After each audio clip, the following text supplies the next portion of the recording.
446 میں آ کر شیعوں کی حکومت کو ختم کیا طغرل بیگ سلجوقی نے۔ سلجوق مسلمان ہوئے تھے محمود غزنوی کے دور میں، سلجوق ان کے بڑے کا نام تھا۔ تو ایک دفعہ محمود غزنوی نے سلجوق سے پوچھا اگر مجھے تیری مدد کی ضرورت ہو تو کتنے آدمی پیش کر سکتے ہو؟ تو اس نے ایک تیر دیا، کہا یہ ایک تیر ہے میرا،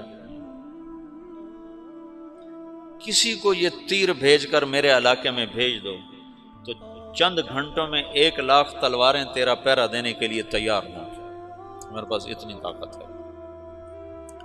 تو یہ سلجوق کی نسل میں تھا طغرل بیگ۔ اللہ تعالیٰ نے جب عرب زوال کا شکار ہو گئے اور ضعف کا شکار ہو گئے، جیسے بڑھاپے کا کوئی علاج نہیں، جب قوموں پہ زوال آتا ہے تو اس کا بھی کوئی علاج نہیں، پھر اور قوم کو جگہ ملتی ہے۔ جیسے بڑھاپا ایک فرد پہ آتا ہے، ایسے بڑھاپا قوم پہ آتا ہے۔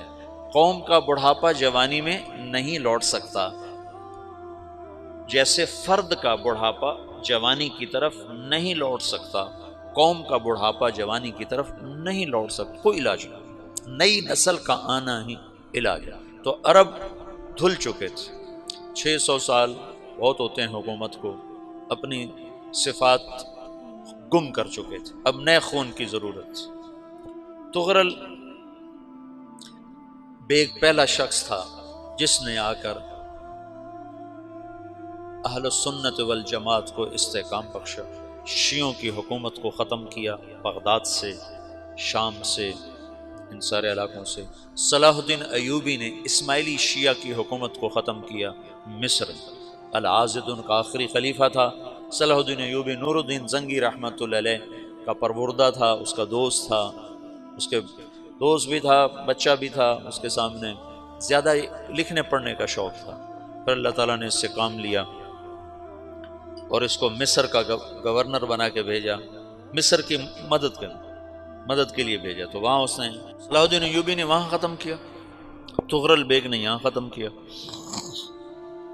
تو پھر سلجوق جو تھے نا یہ اقتدار میں آئے، ادھر ختم ہو گئی سلطنت بنو عباس کی، مصر ایک چھوٹی سی ترکوں کی سلطنت، تو اللہ تعالیٰ پھر مرکزیت کے لیے ایک نظام چلایا۔ دو لشکر آپس میں لڑ رہے ہیں ایک میدان میں، ایک جنگلی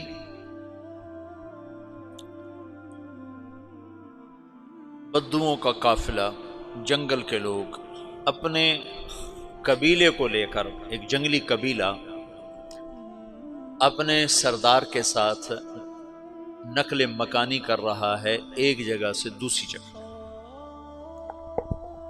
اللہ کا نظام کہ یہ لوگ چلتے چلتے چلتے اس وادی میں پہنچ گئے جہاں جنگ ہو رہی ہے، دو لشکر آپس میں لڑ رہے ہیں۔ جب یہ وہاں پہنچتے ہیں تو ایک لشکر کے قدم اکھڑ رہے ہیں اور دوسرا غالب آ رہا ہے۔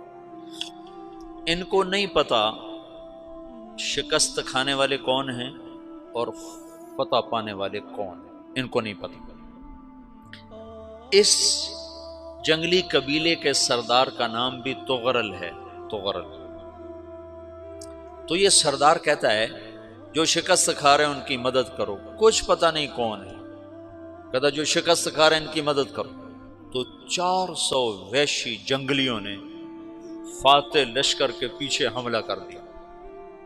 وہ تو ایک کافی ہوتا تھا، 400 دوڑ جب تلواریں پڑیں تو چند لمحوں میں نقشہ بدل گیا، بھاگنے والے جم گئے اور جمنے والے بھاگ پڑے۔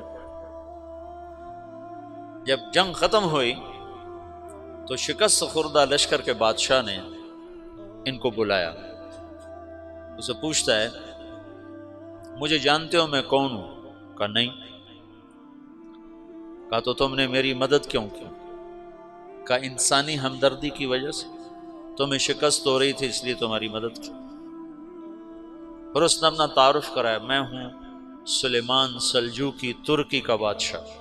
مسلمانوں کا لشکر تھا، اور تاتاریوں سے شکست کھا رہا تھا۔ تاتاری فتح پا رہے تھے، مسلمان شکست کھا رہے تھے، تو وہ اللہ کی غیبی مدد بن کر آئے۔ تو وہ اس سے کہتا ہے میرے ساتھ رہنا پسند کرو گے؟ تم نے میرے اوپر احسان کیا ہے، میں اس کا بدلہ دینا چاہتا ہوں، میرے ساتھ رہنا پسند کرو گے؟ کہنے لگا کر لوں گا۔ تو اس نے اس کو لے کر ترکی آیا، اور استنبول اس وقت روم کی حکومت میں تھا، اسے فتح کیا اس تغرل کے آگے چوتھے پانچویں پڑپوتے محمد فاتح نے۔ تو یہ استنبول ہے، یہ ترکی ہے، بیچ میں ایک چھوٹا سمندر ہے، یہاں ایک جاگیر ہے۔ تو سلطان سلیمان کہتا ہے یہ جاگیر تجھے وقف ہے، ادھر سے رومی مجھے تنگ کرتے ہیں حملے کر کر کے، تو میرا دفاع کرتے رہنا، یہ جاگیر تیری۔ اس جاگیر پہ اس نے اپنے قافلے کو آباد کر دیا، اپنے قبیلے کو، اور ایک چھوٹی سی حکومت بنا لی، جو ایک صوبہ سمجھو، سلمان سلجوقی کا وہ ایک چھوٹا سا صوبہ ہے۔ وہاں جب یہ رہ پڑا تو پھر یہ ایک شیخ کے بیعت ہوتا ہے، وہاں شیخ طریقہ میں ان کے یہ بیعت ہونے جاتا ہے، وہ اس کو رات اپنے پاس ٹھہراتا ہے، تو ایک کمرے میں ان کو ان کا خادم ٹھہراتا ہے۔ یہ جب کمرے میں جاتا ہے تو سامنے دیوار میں طاقچے پر قرآن پڑا ہوا ہے، تو یہ تغرل بیگ کہتا ہے یہ کیا ہے، یہ کیا ہے؟ تو وہ خادم کہتا ہے یہ کتاب اللہ ہے، قرآن ہے۔ اچھا، وہ اس کو وہاں چھوڑ کے باہر چلا جاتا ہے۔ وہ دیہاتی آدمی، جنگل کا رہنے والا، پہلی دفعہ زندگی میں قرآن دیکھا، وہ کہتا ہے یہ قرآن ہے، اللہ کی کتاب ہے، میں اللہ کی کتاب کے سامنے سو جاؤں، کتنی بے ادبی ہے۔ تو اس نے ایسے قرآن اٹھایا اور سر پہ رکھ لیا اور کھڑا ہو گیا، ساری رات قرآن سر پہ رکھ کے کھڑا رہا۔ رات کے پچھلے پہر اس کو خواب آیا، کھڑے کھڑے اس نے دیکھا کہ اس کی پشت سے ایک چاند نکلا اور شیخ کی بیٹی کے سینے میں جا کے اتر گیا۔ پھر اس لڑکی کے سینے سے ایک درخت نکلا جو پھیلتے پھیلتے پھیلتے 3 بر اعظم پہ چھا گیا، افریقہ پر، یورپ پر، ایشیا پر۔ پھر اس کی آنکھ کھل گئی، وہ کھڑا ہوا ہے، تو اس نے صبح یہ خواب اپنے شیخ کو سنایا، تو انہوں نے اپنی بیٹی اس کے نکاح میں دے دی۔ اس بیٹی سے ایک بچہ پیدا ہوا، تغرل بیگ نے اس کا نام رکھا عثمان، عثمانی ترک نام سنا ہوا، جو میں نے کل بتایا تھا کہ 1924 میں وہ خلافت ختم ہوئی۔ تو ایک بیٹا پیدا ہوا عثمان۔ عثمان نے پھر ایک نئی اسلامی حکومت کی بنیاد رکھی جو 1924 تک چلتی رہی، کوئی 800 سال یہ حکومت چلی۔ تو حکومت کا شیرازہ بکھرا، لیکن پھر جڑ جاتا تھا، پر وہ قرن اول والا جوڑ کبھی نہ پیدا ہوا، ٹکڑے بن گئے۔